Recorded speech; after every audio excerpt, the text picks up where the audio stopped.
Hey, I'm gonna show you how to make these. Let's get to work. Right, let's kick this off by flattening this board. And because it is too wide to use on my jointer, we are going to use a planer sled. What is a planer sled, you ask? Well, it is quite simply a known flat surface that you adhere the board to.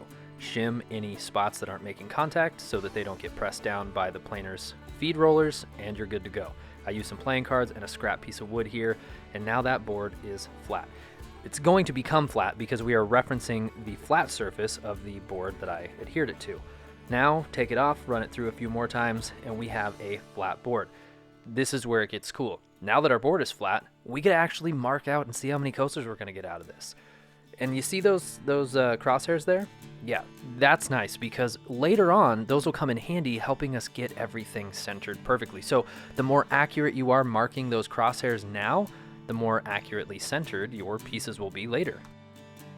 Once your board is flat and you have all the coasters marked out, you know exactly how many you're going to get out of your workpiece, it is time to turn your attention over to the inlays. With this kit here, it gives you two different sizes of hearts. You can see the purple heart that I'm holding. It also gives you a yin yang, the actual coaster itself. I'm holding another template for the state of Oregon, and that's great. That's what we're going to be doing today, hearts and Oregon. What I'm doing now, though, is I'm taking my workpiece that I'm going to be cutting the inlays out of, and I'm taping it down to a scrap piece of MDF. So that's just a quick and easy way to utilize some of your smaller scrap wood that you can't necessarily clamp to your workbench. If you use a nice clean piece of, say, plywood or MDF or any other scrap, you can tape it down. And then clamps don't get in the way because when you are using a guide bushing, any deviation off of that template will ruin the piece and you won't be able to use it as an inlay. It won't fit right. So here I'm using the Rockler guide bushing inlay kit. This comes with the guide, the bushing there. It comes with a bushing that fits on top of that, so it makes it a larger diameter so you can cut the void, and then it also comes with an 1/8" spiral bit. Okay, now the next step in this process is going to be freeing the inlay. When you receive the kit, it's going to tell you that you want to cut the entire depth of your material so that the inlay is freed.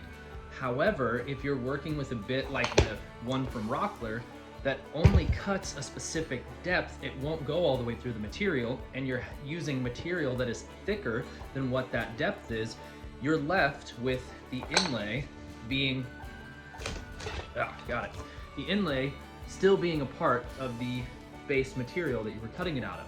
Now, what do? Well, we're gonna set our bandsaw against the fence to only cut the thickness of the inlay. And you can see I've already done that on the back side here. So I was actually able, out of this one piece, I was able to get 2 inlays worth, and likely I'll be able to cut 1/3 out of the sliver that's left over. So that's a good way to conserve material, especially precious material like purple hearts, padukes, you know, any figured wood that you may have. So let's head over to the bandsaw and make that happen. So I like to square up the inlay right where it starts so I can get the proper thickness on the bandsaw and then just cut. It's really that simple. Make sure to use a push block so you don't cut your hands off, you know.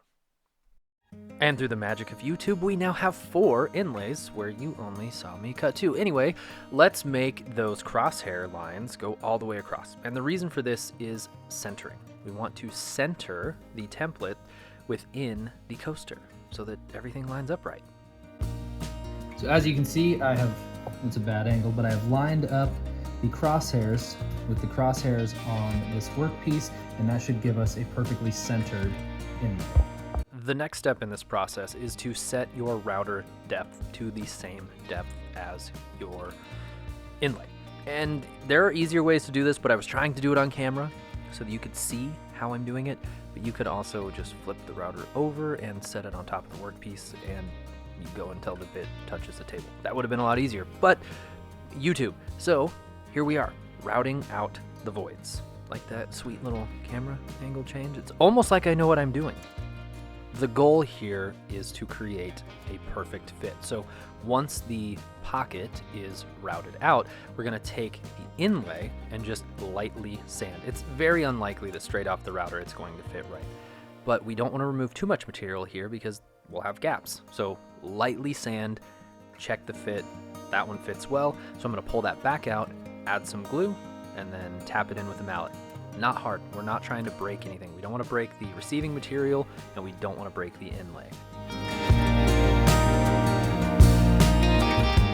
You'll notice after you route that you're probably going to have little nubs. Just use a chisel and take those out. It's pretty simple. Again, lightly sand until you get a perfect fit, add some glue, and you're good to go. We are almost done. We have inlaid 5 different inlays into our base board here of cherry. Now what we need to do is figure out a way to cut these coasters out. And with the bit that I have, the unfortunate part is I can only cut that thick as that inlay is. And that's just the way that rockler bit is. So if you have a different templating setup, you won't have this issue. So what I'm going to do is I'm going to use a 1/4 inch bit from Whiteside, and it has its own bushing. It will be different than the one that I used here, so the coasters will be slightly smaller than intended, but what I'm going to do is set the depth of cut so that it just cuts and leaves a little bit of material, about that much. Then what I'll do is I will send this through the drum sander to flatten this surface that we're looking at here and get that all nice and smooth. Once that comes off the drum sander, I'll then use the orbital, get that all sanded up so those surfaces are done. Then I'll flip the board, tape it down so that when we cut these circles out, they don't go anywhere. And then we should have finished coasters. Now, you could probably send that through your planer, but I didn't want to. I figured the drum sander would be the easier way to go. Another way to do this would be to cut them out on a bandsaw or with a jigsaw and then template route them, which if you have a router table, hindsight's 2020, I would have done it that way. But I thought this way would be nice and easy, so here we go, running them through the drum sander, sanding up through the grits. And then on the last grit here of 220, we're gonna water pop that grain, and then once that dries, which was that not cool? I thought that was a cool shot. We'll hit it one more time and then add the tape. Now this tape will ensure that nothing moves once we free those from the base piece. Now you can see I had a lot of dust. If you see that on your drum sander, it is time to empty your dust collector, and as you can see, that bag was completely full. So once that was done, we did not have that issue.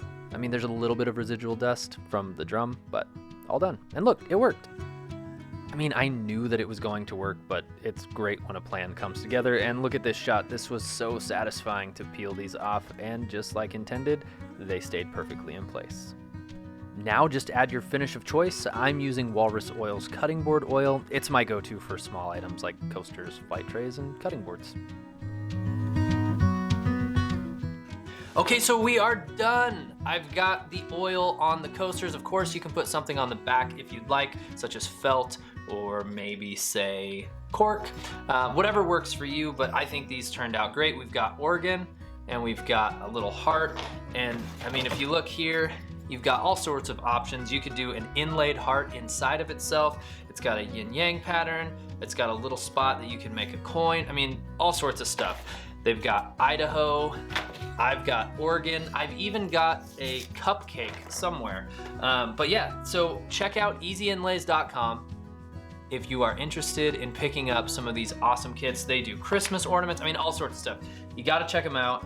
This was super easy and the results speak for themselves.